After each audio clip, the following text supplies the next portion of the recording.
Iran for the last couple of days, certainly here on America Tonight. Saudi Arabia now announced in the beginning of the week that they're going to end air traffic and also trade, pretty much all the trade routes, links, etc., with the Islamic Republic. And they're demanding that Iran must, what they're calling, act like a normal country. We were talking about that earlier in the day, and we've got some interesting perspectives on it. Very pleased to welcome to the show VP of the Foundation for Defense of Democracies, Jonathan Schanzer joins us. Jonathan, Happy New Year, first of all. And boy, you look at Saudi Arabia now making the move on this wild, wicked chessboard in the Middle East. How serious is this deal between Saudi Arabia and Iran? Well, Happy New Year to you as well. It is a very serious move. I would just say this. The tensions between Saudi Arabia and Iran have existed for decades, and so none of this is terribly surprising. But I do think that the tension has been ratcheted up in recent months, primarily because of the Iran deal signed between the administration and 5 other world powers that would effectively give Iran $100 billion in sanctions relief. Would remove the arms embargo in 5 years. It will end the ballistic missile ban in 8 years and give Iran a nuclear weapon in 10 or 12. And so Saudi Arabia, as Iran's primary rival, is not happy. And the moves that we're watching now, I think, are a direct expression of that unhappiness. And I think really the Saudis have given up on U.S. leadership, and that's why they're making these unilateral moves. In the effort to label it, is this religious? Is it sectarian, geopolitical, or could you say maybe a little bit of all? It is all of the above, without question. I mean, the sectarian contest between Shiites and Sunnis, between Iran and Saudi Arabia primarily, that underscores kind of everything that takes place in the region. All of the mess that we've seen, for example, in Iraq, a lot of that was tied back to sectarian violence. What we're seeing right now, the civil war in Yemen, is another example of that. The Syrian civil war is yet another example. And so that sectarian conflict has spilled over into the geopolitical. And again, what we're seeing now, the recent tensions stemming from the killing of this cleric, is yet another expression of that. Yeah, you know, it's interesting in saying that all three play a role. But when you look at the overall picture, and I guess this is coming from the West, a version of it, why wouldn't they stop this whole power maneuvering between these two countries and work on being more united for the Muslim cause overall? Well, I mean, I think that, there are some within both countries that are saying that, but when you disagree on what it means to be a Muslim, fundamentally, that becomes a problem. And so this idea of Muslim unity is out the window. A lot of people say that hatred for Israel or for the United States is the thing that binds them together. The thing is that when it comes to these sectarian disagreements, I think that trumps even their hatred for some of their worst enemies. Yeah. We're speaking with Jonathan Schanzer, VP of Foundation for Defense of Democracies here in America Tonight with me, Kate Delaney. So let's talk about the U.S. and what the U.S.'s role is in all of this, if anything, because it seems as though Russia has more sway in the Middle East than we do. Well, Russia definitely does. I mean, part of the problem is that we have been messaging to the Muslim world for really the last 7 years that we want to get out of the Middle East, that we don't want to be there anymore, that we want to pivot away, and that these fights are not our fights. And then what you have is Vladimir Putin, who's heard that over and over again for the last 7 years, finally said, okay, I'm not going to take, yes for an answer anymore, and I'm just going to go in and do this myself. And so he's done that. He's exerting power. He's flexing his muscles.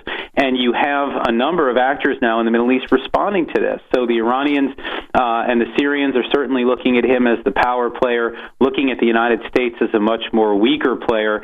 And this has not gone unnoticed by, for example, the Saudis. I think, again, that's why they've gone ahead and made some of these unilateral moves. They're just sick and tired of a weaker United States. You have to remember that the Saudis, the Israelis, and a number of other countries have been banking on the U.S. as the lone superpower in the world, and that's why they've invested in this relationship. Over these last 7 years, the strength of the United States has eroded in the Middle East. Our will to be there has eroded, and so they're beginning to give up on us. So when we look at the superpower now in the Middle East that some are turning to, Russia, for example, Russia has a vested interest because I think ultimately they want to control the oil fields, and that could shoot up how much a barrel of oil is. Then we turn to the oil discussion. Where does this put the United States? Well, the United States, thankfully, has become an independent oil producer. Our shale capabilities have skyrocketed over the last several years, actually prompted in part by the Saudis. When they started to glut the market with oil, we found ways to produce the shale oil in a much in a much more technologically advanced fashion. It costs less to produce it, and we've really maximized our capabilities. And so that's the good news. But we certainly still could see crises prompted by the Russians that could make the cost of a barrel of oil jump.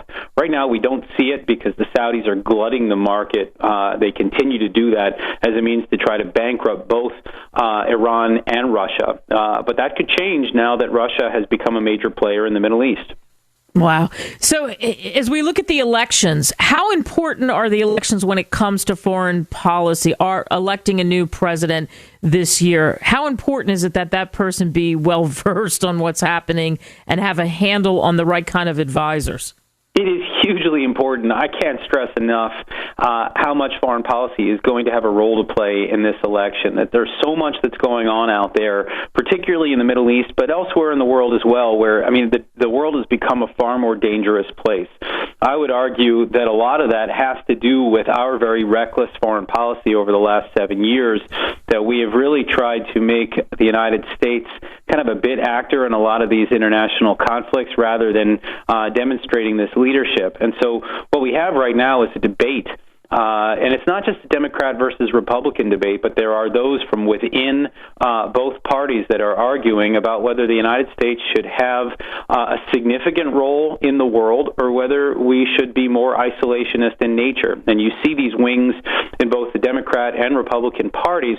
And this is the debate that's going to play out. It's really whether the United States maintains this leadership role or resumes it yet again. And you got to remember, this is what we've done since World War II. We've been a leader on the world stage. Over the last 7 years or so, I think that there's been an inclination to step back, and you see how dangerous that is. So I think that's the consequential debate that's going to be playing out in 2016. Yeah, absolutely. I agree with you 100%. And then the other thing is, while all of this happens, with what's going on with the Saudis and Iran, then we have the question, this is just kind of a sidebar thing, with ISIS and recruitment. So who's minding the store? I mean, we see what's happening there. We see, again, that there's more beheadings, but this is all about recruiting and cells and spreading the word. How seriously should we take the ISIS threat?